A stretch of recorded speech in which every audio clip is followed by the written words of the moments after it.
It's Rolantani, that's right. Robert Crimo III, the Highland Park parade shooter, will spend the rest of his life in prison. That came just minutes ago. Judge Victoria Rossetti sentenced him to 7 natural life terms in prison, in addition to 50 years for each of the 48 attempted first-degree murder charges. Those will run concurrently. Now, we're also hearing from our reporters in the courtroom that Robert Crimo III himself now wants to address the court. They're in a break right now. They have been for the past 10 minutes or so.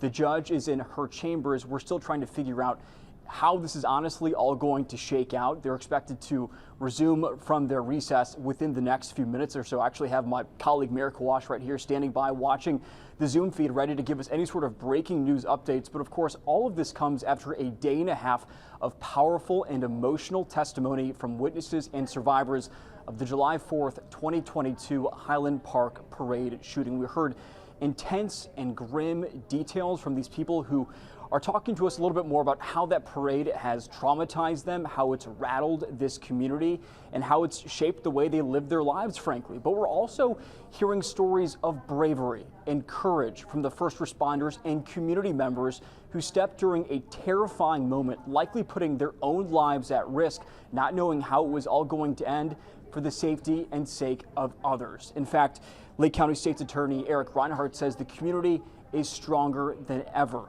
after this terrifying tragedy back in 2022. So back here live at the Lake County Courthouse in Waukegan, still waiting to hear back if Robert Crimo III will address the courts. But the most important detail coming this morning is that he will spend the rest of his life in prison.